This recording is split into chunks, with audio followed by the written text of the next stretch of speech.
Topic है तुम्हारा PN junction diodes है, ठीक है। ये वाला टॉपिक जो है इसमें मैं पूरा डिटेल में नहीं जाऊंगा, ठीक है। अभी वैसे भी एग्ज़ाम आ गया है, तो तुम्हें जो याद रखना है, ठीक है, वही मैं बता रहा हूँ। पीएन जंक्शन डायोड जो होता है उसमें क्या होता है, एक पी टाइप सेमीकंडक्टर होता है और एक एन टाइप सेमीकंडक्टर होता है, ठीक है। एक पी टाइप और एक एन टाइप, और इन दोनों को जब ऐसे एक साथ रख देते हैं तो वो बन जाता है तुम्हारा पीएन जंक्शन डायोड। जंक्शन इस पार्ट को बोलते हैं जहाँ पे ये दोनों अटैच्ड है, ठीक है। तो पीएन जंक्शन डायोड में क्या होता है, एक साइड पी होता है और एक एन टाइप होता है। पी में क्या होता है, नंबर ऑफ होल ज़्यादा होता है, ठीक है। और एन टाइप में क्या होता है, नंबर ऑफ इलेक्ट्रॉन्स ज़्यादा होता है। मैंने वो पढ़ा दिया था, एक्सट्रिंसिक सेमीकंडक्टर्स जो पार्ट था वो देखना, जिसमें बताया गया है कि पी टाइप के केस में पॉजिटिव मतलब होल्स क्रिएट करने के लिए हम लोग उसको ग्रुप 13 एलिमेंट से डोप करते हैं, और इलेक्ट्रॉन कंसंट्रेशन को इंक्रीज करने के लिए ताकि वो एन टाइप सेमीकंडक्टर बन जाए, हम लोग उसको 15 वाले ग्रुप से, ग्रुप 15 के एलिमेंट्स जो जो है, जैसे ग्रुप 15 में आ जाए नाइट्रोजन फॉस्फोरस, ठीक है, नाइट्रोजन नहीं फॉस्फोरस आर्सेनिक, इन सब से डोप करते हैं उसमें, और बाकी वाले में एल्यूमिनियम से, एल्यूमिनियम गैलियम उन सब से डोप करते हैं ताकि वो पी टाइप हो जाए, ठीक है। तो यहाँ पे लिखा गया है, ये पीडीएफ थोड़ा पढ़ लेना, ठीक है। मैं बस इतना बता रहा हूँ कि क्या क्या मेन फोकस में रख के पढ़ना है। एक तो है डिप्लेशन लेयर। डिप्लेशन लेयर क्या होता है, जब पीएन जंक्शन डायोड को एक साथ रखा जाता है तो दोनों के बीच में एक डिप्लेशन लेयर बनता है। डिप्लेशन लेयर में, इसको डिप्लेशन इसलिए कहा जाता है, इसमें ना होल ज़्यादा होता है ना इलेक्ट्रॉन ज़्यादा होता है। रीज़न ये है कि जब वो दोनों पार्ट जो है सेमीकंडक्टर के जो पीसेस है, जब दोनों को चिपकाया जाता है, चिपकाया नहीं एक्चुअली, इसको क्रिस्टल ग्रोथ से इंक्रीज किया जाता है, ठीक है। डोपिंग मतलब क्रिस्टल ग्रोथ करवाया जाता है, ठीक है। तब क्या होता है कि पी टाइप से होल्स, पी टाइप में तो होल रहते हैं ऐसे करके, तो पी टाइप के होल्स को, सपोज मान लो कि ये पी टाइप है और ये एन टाइप है, इलेक्ट्रॉन से, तो यहाँ से इलेक्ट्रॉन आके होल्स में आके उसकी जगह को मतलब भर देते हैं, जिसके वजह से वो जगह न्यूट्रल हो जाता है, ठीक है। When an electron meets a hole, hole करके कुछ नहीं होता, याद रखना, होल बस एक खाली जगह होता है, absence of electron. The two cancel the effect of each other, and as a result, the thin layer of junction becomes devoid of, देखा, charge carrier. This is known as depletion layer. तो ये याद रखना, the thickness of the depletion layer is of the order of 10 to the power -6. ये बहुत ही कम होता है, जिसके वजह से बाद में हम लोग इसका जो थिकनेस है छोटा होने की वजह से हम लोग एक इफेक्ट देखेंगे। नेक्स्ट जो तुम्हें याद रखना है, पोटेंशियल बैरियर। जब ये डिप्लेशन लेयर बन जाता है, ये क्या करता है, एक पोटेंशियल बैरियर क्रिएट करता है उसी डिप्लेशन रीजन में, ठीक है। यहाँ पे लिखा गया है, due to the diffusion of electrons and holes, the section of the junction diode no longer remains neutral, the P section of the junction diode becomes negatively charged, while the N section of the, मतलब क्या होता है कि diffusion तो हो जाता है ना, जिसके वजह से क्या होता है,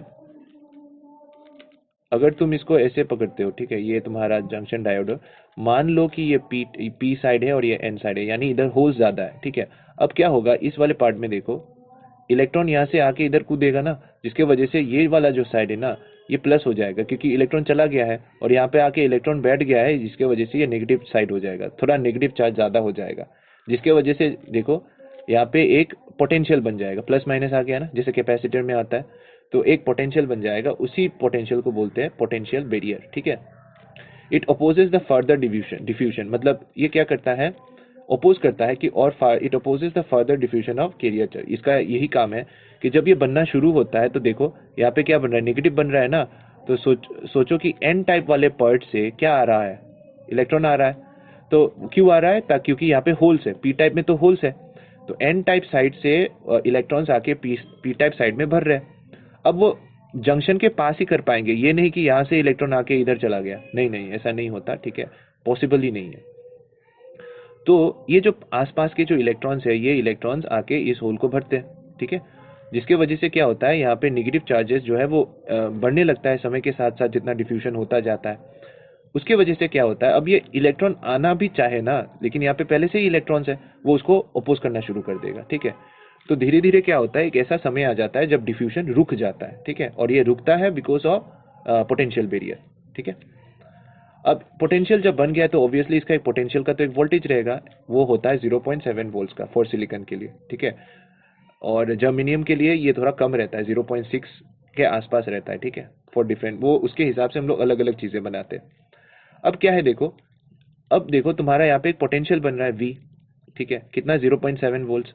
अब हमें पता है कि electric field E equals to V/D होता है, ठीक है ना, वही एक्सप्लेन किया गया है यहाँ पे। जब डी डिस्टेंस ऑफ सेपरेशन, जो डिप्लेशन लेयर जो है वो 10⁻⁻6 का है, मीटर ऑर्डर का है। तो तुम देख सकते हो इससे क्या होता है, इलेक्ट्रिक फील्ड जो होता है बहुत ही स्ट्रॉन्ग एक इलेक्ट्रिक फील्ड अंदर बन जाता है, ठीक है। तो ये याद रखना कि पीएन जंक्शन डायोड में क्या होता है कि पी टाइप साइड मतलब एन टाइप साइड से इलेक्ट्रॉन्स पी टाइप साइड में डिफ्यूज होते जाते हैं। समय के साथ साथ क्या होता है मतलब न्यूट्रल होता जाता है वो बीच वाला जो पार्ट, इसीलिए उसको डिप्लेशन लेयर कहते हैं। लेकिन क्या होता है उस डिप्लेशन लेयर के जब इलेक्ट्रॉन एन टाइप साइड से पी टाइप साइड में आने लगता है ना, तो एन टाइप साइड जो होता है वो इलेक्ट्रॉन उसका जो वो जो साइड जहाँ से इलेक्ट्रॉन डिफ्यूज हुआ है एन टाइप साइड से, उसमें एक पॉजिटिव चार्ज मतलब बनना शुरू हो जाता है, ठीक है, क्योंकि इलेक्ट्रॉन गया है ना होल में। तो उसके वजह से पोटेंशियल बैरियर बनता है। डिफ्यूजन तब तक होता है जब तक इलेक्ट्रॉन्स मतलब अलाउ हो रहे हैं, मतलब निगेटिव एन टाइप साइड से पी टाइप साइड में जा पा रहे हैं।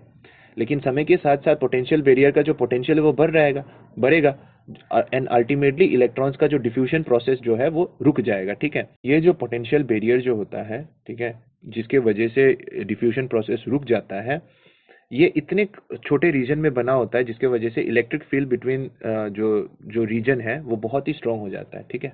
तो वही इस फॉर्मूले से एक्सप्रेस किया गया है, E इक्वल्स टू V/D। फिर नेक्स्ट आता है डायोड में।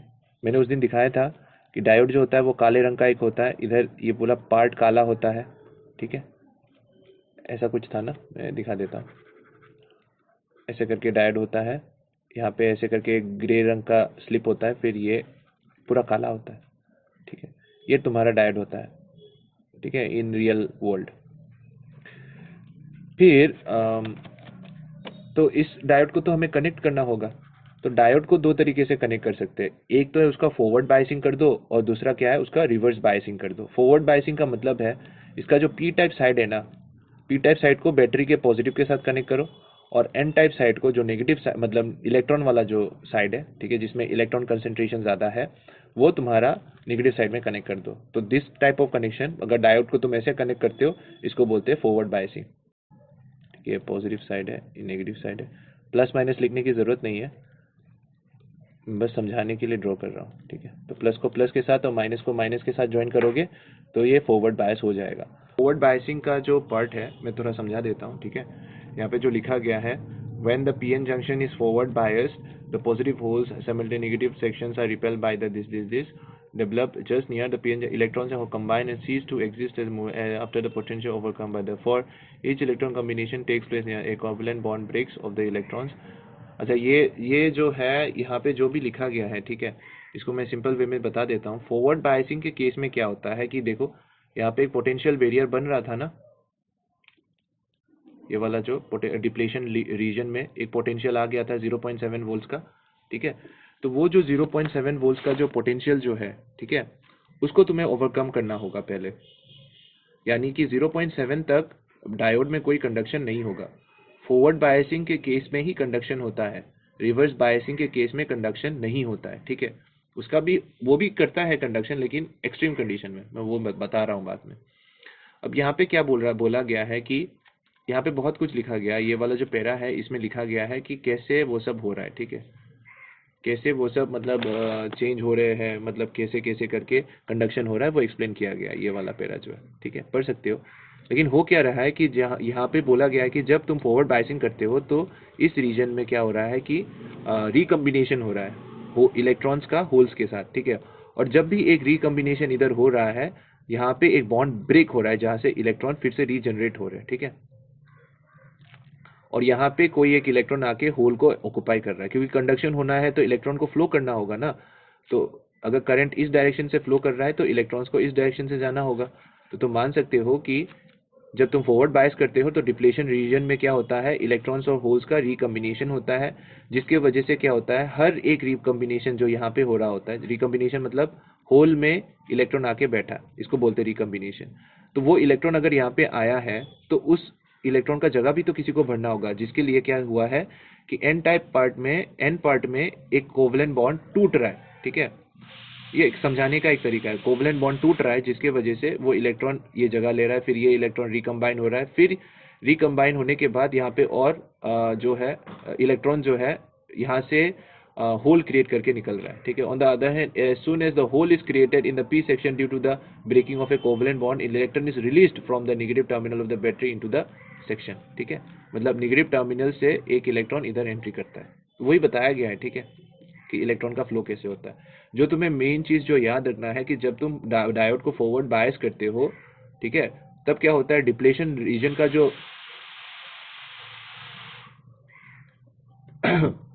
जब तुम डायोड को फॉरवर्ड बायस करते हो तो डिप्लेशन रीजन का जो विड्थ है ना वो कम हो जाता है, ठीक है। और जब तुम डायोड को रिवर्स बायस करते हो तो डिप्लेशन रीजन का जो विड्थ है ना वो बढ़ जाता है, ठीक है।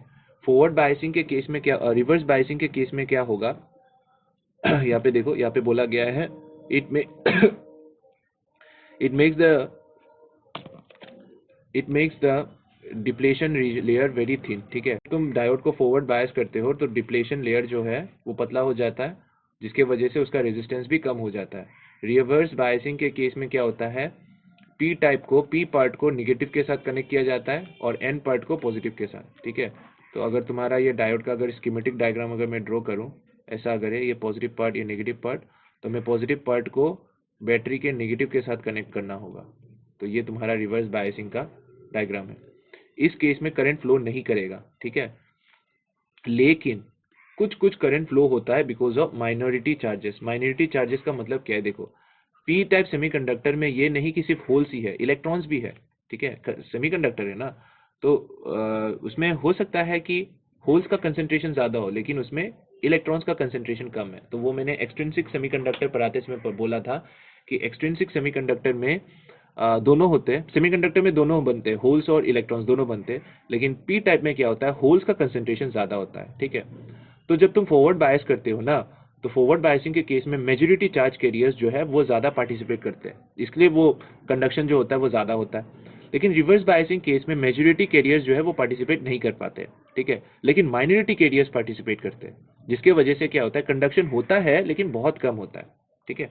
और इतना कम होता है कि वो हम लोग नेग्लेक्ट कर सकते हैं, बोल सकते हैं कि वो कंडक्शन हो ही नहीं रहा है, जैसे यहाँ पे बताया गया है कि। और यहाँ पे एक और चीज जो याद रखना है वो क्या है, इसमें एक और चीज है जिसको बोलते हैं रिवर्स ब्रेकडाउन वोल्टेज या फिर जेनर वोल्टेज, ठीक है। ये मैं बता रहा हूँ क्या चीज है। डिप्लेशन लेयर थिक हो जाता है जिसके वजह से रेजिस्टेंस भी हाई हो जाता है रिवर्स बायसिंग में, ठीक है। ये इसके कैरेक्टरिस्टिक्स है, मतलब वोल्टेज वर्सेस करंट ग्राफ, ठीक है। तो इसमें देखो, जब 0.7 वोल्ट तक क्या होता है कि कंडक्शन जो है वो धीरे धीरे होता है, क्योंकि वो जो पोटेंशियल बैरियर होता है उसका जो ऑपोजिट, मतलब उसका जो फिक्टिशियस बैटरी जो बन रहा है ना वहाँ पे, तो उस बैटरी पोटेंशियल को मतलब हमें ओवरकम करना होगा। तो पहले हम लोग को 0.7 तक वोल्टेज देंगे लेकिन करंट बहुत कम फ्लो करेगा लेकिन बहुत कम फ्लो करेगा, क्योंकि हमें वो पोटेंशियल बैरियर को एक्सीड करना है। जैसे ही एक्सीड होगा, ठीक है, तब कंडक्शन शुरू हो जाएगा। लेकिन रिवर्स बायसिंग के केस में क्या होगा, इसका जो कैरेक्टरिस्टिक कर्व होगा, देखो इसमें क्या होगा कि पहले जो होगा, पहले फ्लो नहीं करेगा, ठीक है। और कब तक फ्लो नहीं करेगा, सम एक वोल्टेज तक। किसी किसी डायोड का 10 वोल्ट होता है, किसी किसी का 50 होता है, किसी किसी का 100 300 होता है, ठीक है। वो डायोड के कंस्ट्रक्शन के ऊपर है। छोटा डायोड ज्यादा सह नहीं सकता वोल्टेज। तो क्या होगा कि जब तुम वोल्टेज को उल्टा डायरेक्शन में, इसलिए देखो ये उल्टा ग्राफ, उल्टा उल्टा मतलब उल्टे डायरेक्शन में है। जब तुम वोल्टेज को उल्टे डायरेक्शन से इंक्रीज करोगे तो ऐसे करके करंट बहुत कम कम फ्लो करेगा, ठीक है। इस तरफ तो करंट है ना और इस तरफ वोल्टेज है, लेकिन एक ऐसा समय आएगा जब वो और झेल नहीं पाएगा और अल्टीमेटली वोल्टेज इंक्रीज कर रहे हो तो वो क्या हो रहा है, वो जो डिप्लेशन लेयर जो है ना वो खींच रहा है, जिसकी वजह से उसका विड्थ जो है वो इंक्रीज हो रहा है। लेकिन वोल्टेज ज्यादा अगर तुम इंक्रीज करते हो तो वो इतना खींच जाएगा कि अल्टीमेटली टूट ही जाएगा। तो वो जो वोल्टेज है जहाँ पे ये टूट जाता है, that is known as your breakdown voltage या फिर जीनर वोल्टेज बोलते हैं उसको। फिर बहुत करंट फ्लो करेगा, क्योंकि अभी तो लगेगा कि डायोड है ही नहीं सर्किट में पूरा। मान लो कि तुमने इसको रिवर्स बायस किया है, ठीक है, इस डायोड को, तो ये हो गया नेगेटिव को, तो करंट पहले फ्लो नहीं करेगा। लेकिन अगर तुम इधर वोल्टेज को इंक्रीज कर रहे हो और कर रहे हो, जिसके वजह से क्या होगा, अल्टीमेटली ये जो है डायोड होगा ही नहीं, सर्किट पूरा ऐसे शॉर्ट सर्किट हो जाएगा, ठीक है। Huge amount of current will flow, resistance नहीं रहेगा तब, ठीक है। तो वही बोला गया है। अच्छा, यहाँ पे एक और चीज है जिसको बोलते हैं डायनेमिक रेजिस्टेंस, ठीक है। डायनेमिक रेजिस्टेंस यहाँ पे रेजिस्टेंस फिक्स नहीं है। फॉरवर्ड बायसिंग के केस में रेजिस्टेंस ज़्यादा हो जाता है, रिवर्स के केस में रेजिस्टेंस कम हो जाता है, ठीक है। तो इसका डेफिनेशन पढ़ लो। The dynamic resistance of a junction diode is defined as the ratio of small change in voltage to the small change in current. It is also called AC resistance of the junction diode as denoted by ये, ठीक है। इसके ऊपर ज़्यादा जानने की जरूरत नहीं है, बस इतना जान के रखो, ठीक है। डायनेमिक इसलिए कहा जाता है क्योंकि इसका रेजिस्टेंस जो है फॉरवर्ड बायसिंग के केस में एक होता है, रिवर्स बायसिंग के केस में एक और होता है, ठीक है। तो वो फिक्स नहीं है, डायनेमिक है। नेक्स्ट जो टॉपिक है वो है जंक्शन डायोड एज रेक्टिफायर, ठीक है। रेक्टिफिकेशन के केस में काम आता है, ठीक है। रेक्टिफिकेशन मतलब an electronic which converts AC to DC, मतलब कोई सिग्नल अगर तुम्हारा एसी है, ऐसा है, अगर वो इसको कन्वर्ट करके डीसी यानी स्ट्रेट लाइन में कन्वर्ट कर देता है एसी टू डीसी, उसी को ही रेक्टिफिकेशन कहा जाता है, ठीक है। तो वो जंक्शन डायोड कर सकता है।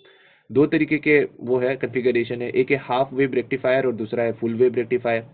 हाफ वेव रेक्टिफिकेशन में क्या होता है कि तुम्हारा जो साइकिल, जो तुम्हारा जो साइन कर्व जो है, उसका सिर्फ आधा रेक्टिफाई होता है, मतलब नीचे का पार्ट रेक्टिफाई नहीं होता, या फिर ऊपर का पार्ट रेक्टिफाई नहीं होता, सिर्फ आधा रहता है, मतलब ऊपर रहता है तो नीचे नहीं रहता है, ठीक है। तो ये हाफ रेक्टिफिकेशन हुआ। और ये देखो एसी टू डीसी बोल दिया गया है, ठीक है। देखो ये जो है ना, ये प्योर डीसी नहीं है, ठीक है। इसमें कुछ एसी के कंपोनेंट्स है, उसको हम लोग ठीक करने के लिए कैपेसिटर लगा देते हैं, फिर ये मोटा मोटी ठीक हो जाता है, मतलब ये लीनियर हो जाता है। या इसके अगर कैपेसिटर लगाओगे तो ये कुछ ऐसा हो जाएगा, कुछ ऐसा टाइप हो जाएगा, रिपल टाइप ऐसे बन जाएगा, लेकिन ये मोटा मोटी लीनियर हो गया है, ठीक है। तो हम लोग कैपेसिटर से वो ठीक कर सकते हैं।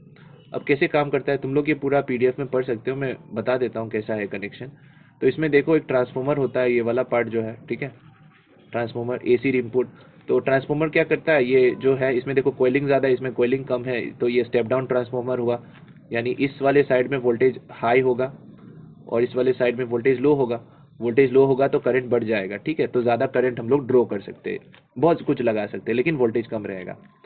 अब क्या है कि अगर तुम इसमें एक जंक्शन डायोड ऐसे सीरीज में इसके साथ लगा देते हो ना, और यहाँ पे क्या है, एक लोड रेजिस्टर है जिसके अक्रॉस में तुम पोटेंशियल मापोगे, ठीक है, या फिर पोटेंशियल इसके अक्रॉस में तुम मेजर करोगे, ठीक है। एक तो लोड रेजिस्टर चाहिए ना वोल्ट मीटर लगाने के लिए, तो यहाँ पे हम लोग वोल्ट मीटर लगा के देख सकते हैं। अब क्या होगा, जैसे ही तुम इसमें जंक्शन में लगाओगे तो क्या होगा, जब ये पॉजिटिव होगा, मतलब एसी है ना, तो कभी पॉजिटिव कभी नेगेटिव होता है, तब जब ये पार्ट पॉजिटिव होगा और जब ये नेगेटिव होगा, तो ये देखो ये फॉरवर्ड बायस हो जाएगा डायोड, जिसके वजह से कंडक्शन हो पाएगा। जैसे कि मान लो कि ये वाला पार्ट जो है ये पॉजिटिव वाला पार्ट है, ठीक है।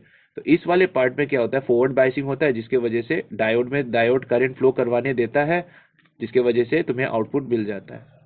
लेकिन नेक्स्ट वाले फेज में एसी में क्या होता है, कभी पॉजिटिव फिर फेज बदल जाता है ना, तो ये अभी पॉजिटिव था, क्या होगा, अभी ये वाला पार्ट पॉजिटिव हो जाएगा, ये नेगेटिव हो जाएगा, जिसके वजह से क्या होगा, डायोड रिवर्स बायस हो जाएगा। रिवर्स बायस में तो कंडक्शन नहीं होता है, इसलिए ये वाला पार्ट खाली रहेगा। तो ऐसे करके साइकिल चलता रहेगा और सिर्फ हाफ पार्ट जो है वो रहेगा। सेकेंड वाले पार्ट में फुल वेव रेक्टिफिकेशन में क्या होता है कि दो डायोड्स लगा देते हैं और इसको सेंटर टैप कर देते हैं। सेंटर टैपिंग का मतलब है कि जितना कॉइल है उसका आधा कॉइल हो जाता है, ठीक है। तो हम लोग मान लो कि सपोज मान लो कि तुम्हारे पास यहाँ पे 100 टर्न्स है और यहाँ पे 50 टर्न्स है, ठीक है। तो 50 टर्न्स की वजह से तुम्हें सपोज मान लो 5 वोल्ट्स मिल रहा है। तो तुम जब फुल वेव रेक्टिफायर बनाओगे तो तुम क्या करोगे, यहाँ पे 50 टर्न्स डाल दोगे और यहाँ पे 50 टर्न्स डाल दोगे और यहाँ पे मान लो 200 टर्न्स कर दो, ठीक है ना। तो वो मैनेजेबल है, सेंटर टेपिंग से हम लोग कर सकते हैं वो काम। तो सेंटर टेपिंग करने की वजह से क्या होता है, मान लो कि ये पॉजिटिव है, ठीक है, ये नेगेटिव हो जाएगा ये। तो जब ये पॉजिटिव, अच्छा इसमें देखो एक और बात है, इसमें 3 पॉइंट्स होगा, ठीक है, मतलब इसमें क्या होगा, ऐसे 3 पॉइंट्स होंगे। ये वाला सेकेंडरी कॉइल में ऐसे होगा, मतलब सेकेंडरी कॉइल को मैं 2 कॉइल के हिसाब से तोड़ के बनाता हूँ ऐसे, फिर ये, तो यहाँ पे सेंटर टैप किया जाता है और यहाँ पे एक डायोड लगाया जाता है ऐसे करके, ठीक है, और लोड रेजिस्टर को यहाँ पे, और यहाँ पे एक और डायोड लगाया जाता है, ठीक है, ऐसे करके। अब क्या होगा, देखो मान लो कि सेंटर टेपिंग किया है, तो सेंटर टेपिंग करने की वजह से क्या होता है, मान लो कि ऑल टुगेदर यहाँ पे 10 वोल्ट ड्रॉप हो रहा है, ठीक है। तो 10 वोल्ट कैसे ड्रॉप होगा पता है, यहाँ पे 5 वोल्ट ड्रॉप होगा, फिर यहाँ पे 0 और यहाँ पे -5 वोल्ट ड्रॉप होगा, ठीक है। तो पहले केस में क्या होता है, जब कॉइल में ये पॉजिटिव हो गया पार्ट और ये पार्ट तो नेगेटिव हो गया, ठीक है ना। तो जब पॉजिटिव होता है ये वाला पार्ट, तो ये फॉरवर्ड बायस हो जाता है और ये वाला डायोड रिवर्स बायस हो जाता है, जिसके वजह से क्या होता है कि जब कोई एक डायोड फॉरवर्ड बायस होता है तो दूसरा डायोड जो है वो रिवर्स बायस रहता है, ठीक है। तो अगर फॉरवर्ड बायस हुआ तो कंडक्शन होगा, जिसके वजह से ये बन जाता है और ये भी बन जाता है। लेकिन जब दूसरा साइकिल जब आएगा, जब ये पलट जाएगा, जब ये माइनस हो जाएगा और ये वाला प्लस हो जाएगा, तब ये वाला डायोड फॉरवर्ड बायस हो जाएगा, ठीक है ना। तो जिसके वजह से कंडक्शन बना रहेगा। तो सेकेंड वाला ये जो लोअर फेज जो है इसका भी ये बन जाएगा। अब ये जो पलट जाता है, ये जो नीचे का जो पार्ट है, ये जो ऊपर आ जाता है, ये तो बस कॉन्फ़िगरेशन की वजह से, मतलब हम लोग ने डायोड को ऐसे कनेक्ट किया है कि आ, ये वाला पार्ट जो है, नीचे वाला पार्ट जो है, ये ऊपर की तरफ आ जाएगा, ठीक है।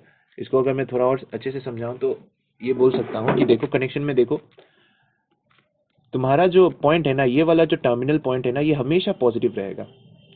मैं बताता हूँ कैसे। मान लो कि ये पार्ट पॉजिटिव हो गया, ये पार्ट नेगेटिव हो गया, तो ये डायोड कंडक्ट नहीं करेगा, ये डायोड कंडक्ट करेगा। तो करंट यहाँ से घुसेगा, देखो ये पॉजिटिव पे घुस रहा है, ठीक है। अब मान लो कि ये वाला पार्ट पॉजिटिव हो गया, ये नेगेटिव हो गया, तो ये डायोड कंडक्ट नहीं करेगा, यहाँ से करंट आएगा और देखो सेम टर्मिनल में आके जा रहा है, ठीक है। जिसकी वजह से तुम्हारा जो आउटपुट होगा तुम्हें मिलता रहेगा ऐसे करके, और एक ही साइड में मिलेगा, ठीक है। पढ़ लेना ये। फिर क्या है जेनर डायोड। जेनर डायोड जो होता है वो एक ऐसा स्पेशल टाइप ऑफ डायोड होता है जो रिवर्स बायस कंडीशन में काम करता है, ठीक है। मतलब इस डायोड को अगर हमें लगाना है, ठीक है, यूज में लगाना है, तो डायोड को हमें रिवर्स बायस कंडीशन में लगाना होगा। इसका जो डायग्राम है वो कुछ ऐसा स्कीमेटिक डायग्राम, मतलब नॉर्मल डायोड जो होता है वो इसको हम लोग ऐसे रिप्रेजेंट करते हैं, और जेनर डायोड को हम लोग ऐसे रिप्रेजेंट करते हैं, ठीक है। तो जेनर डायोड कंटेन्स, ये थोड़ा हेविली डोप्ड होता है, ये याद रखना, ठीक है, क्योंकि इसको रिवर्स बायस कंडीशन में चलाना होता है, ठीक है। Operated in the breakdown region continuously, इसको ब्रेकडाउन रीजन में लगाया जाता है, ठीक है। और इसका जो मेन जो है वो, इसका काम जो है वो एज ए वोल्टेज रेगुलेटर है, ठीक है। वोल्टेज को रेगुलेट करने में हेल्प होता है। सपोज मान लो कि तुम्हें किसी एक सर्किट में एक कांस्टेंट वोल्टेज ड्रॉप चाहिए, ठीक है। कांस्टेंट वोल्टेज ड्रॉप मतलब फॉर एग्जांपल कभी कभार क्या होता है कि कंपैरेटर या फिर मतलब हमें एक रेफरेंस वोल्टेज चाहिए होता है, ठीक है, सर्किट में। तो हम लोग को क्या चाहिए होता है, सपोज 3.3 वोल्ट हमें रेगुलरली चाहिए उसी पॉइंट पे, तो उस जगह पे हम लोग एक जेनर डायोड लगा देते हैं, ठीक है। और जेनर डायोड का क्या होता है कि उसका एक ब्रेकडाउन वोल्टेज होता है, वो बोलता है कि मैं 30 वोल्ट्स पे ब्रेकडाउन हो जाऊंगा, तो वो हम तो उसको रिवर्स बायस कंडीशन में ही लगाएंगे, तो वो 30 वोल्ट्स यहाँ से यहाँ पे इसके ऊपर हमेशा 30 वोल्ट बना रहेगा, ठीक है। अगर सपोज मान लो कि तुमने यहाँ पे ऐसे मैं बता दूं, जिससे 50 वोल्ट्स आया, ठीक है, तो 30 वोल्ट्स यहाँ पे गिरेगा और यहाँ पे कितना गिर जाएगा, 20 वोल्ट्स यहाँ पे गिरेगा।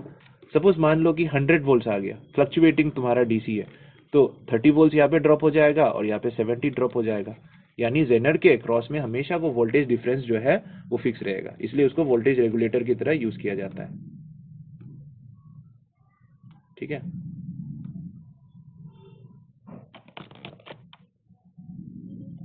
अच्छा, फिर नेक्स्ट जो पार्ट है वो है फोटोडायोड। फोटोडायोड क्या होता है? फोटोडायोड में क्या होता है, electrons are release from valence shell when energy is supplied to such electrons.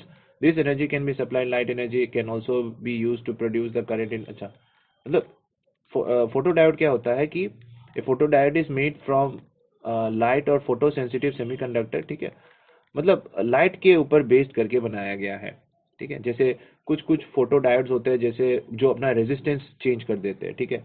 मतलब अगर तुम उसके ऊपर करंट गिराओगे, मतलब लाइट अगर उसके ऊपर डालोगे तो क्या होगा, उसका रेजिस्टेंस कम हो जाएगा। और जब तुम उसके ऊपर करंट नहीं डालोगे, मतलब लाइट, सॉरी करंट क्या बोल रहा हूँ, लाइट अगर नहीं गिरेगा उसके ऊपर तो उसका रेजिस्टेंस बढ़ जाएगा। तो जैसे कि यहाँ पे देख सकते हो, जब इसके ऊपर लाइट नहीं गिर रहा है, लाइट इंटेंसिटी जब कम होता है, ठीक है, यहाँ पे मान लो यहाँ से यहाँ तक का जो रीजन है लाइट इंटेंसिटी कम है, इसलिए करंट भी कम है, देखा ना।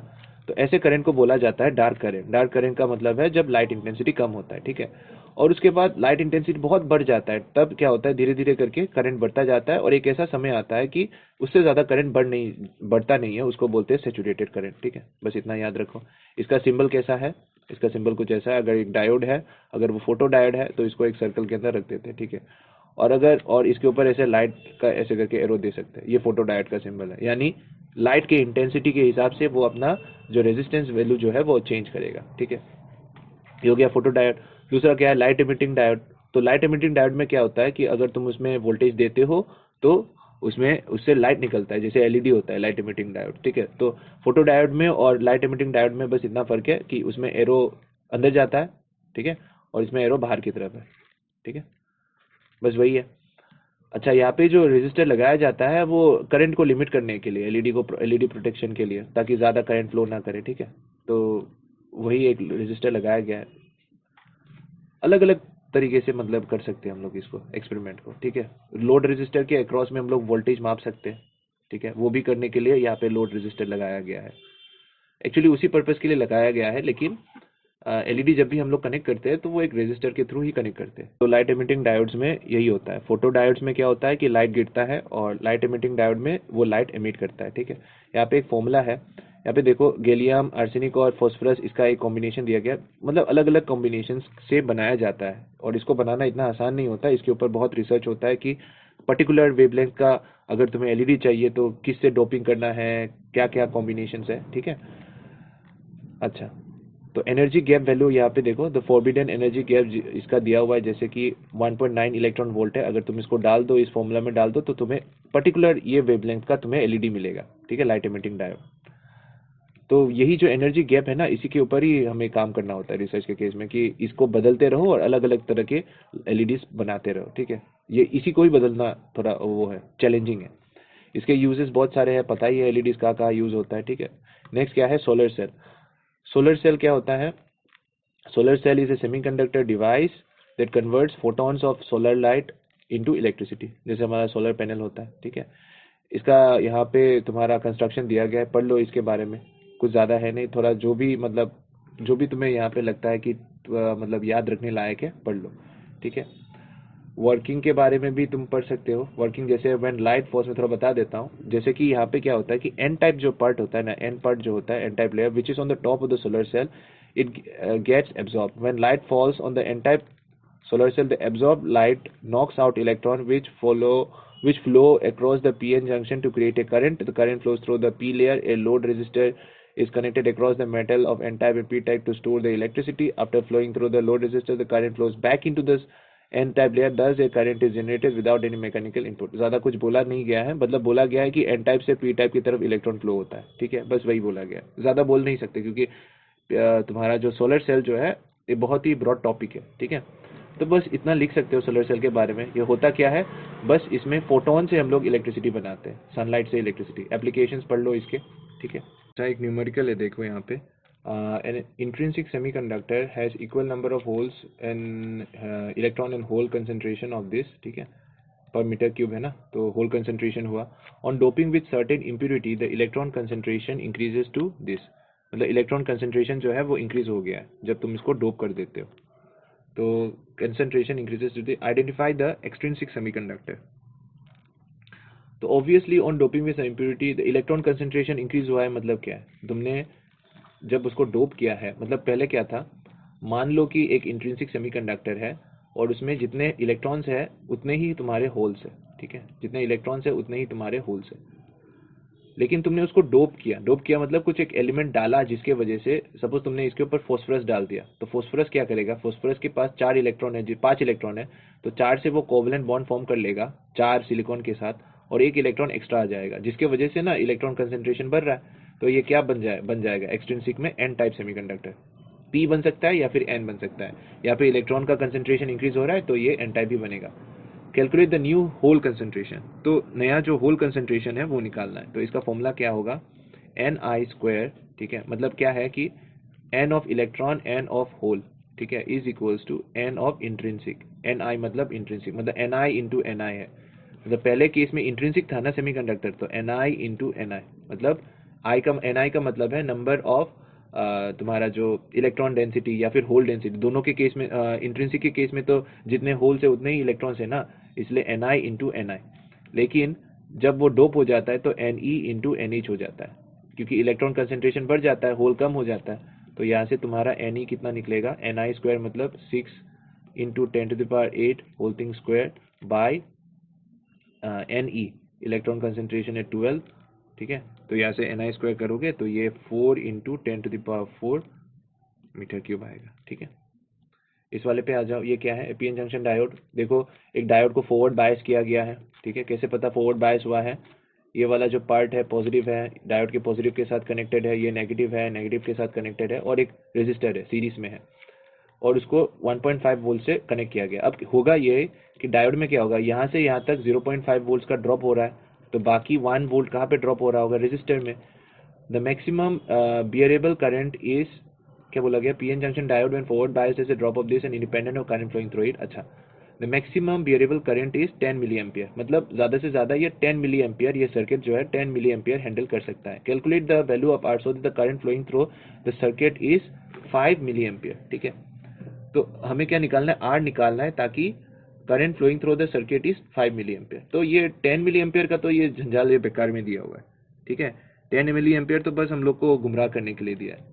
हमें पूछा गया है कि आर का वैल्यू कितना होने से यहाँ से करंट कितना जाएगा, 5 मिली एम्पियर जाएगा। तो यहाँ से अगर 5 मिली एम्पियर जा रहा है तो डायोड से भी 5 मिली एम्पियर जा रहा है, क्योंकि सीरीज में है पूरा कनेक्शन। तो यहाँ से कैसे करना है, देखो डायोड में तो 0.5 वोल्ट ड्रॉप हो जाएगा, वो फिक्स रहेगा, ठीक है। तो 0.5 अगर यहाँ पे ड्रॉप हो रहा है तो बाकी के 1 वोल्ट रेजिस्टर के ऊपर ड्रॉप कर रहे होंगे। तो यहाँ से I इक्वल्स टू क्या आएगा, I equals to V by R. V कितना है, 1 वोल्ट है, और रेजिस्टेंस कितना है, रेजिस्टेंस तो मुझे पता नहीं, अच्छा R निकालना है ना, sorry, R equals to V by I. V कितना है तुम्हारा 1 वोल्ट, और I कितना है, I है 5 इंटू 10 टू द पावर -3। तो ये हो जाएगा, इसका आंसर आएगा 200 ओम, ठीक है, करके देख लो, आ जाएगा, ठीक है। बस यही है इसके बारे में, और इसके ऊपर जो न्यूमेरिकल्स है वो न्यूमेरिकल्स वाले वीडियो में मैं डाल दूंगा, ठीक है।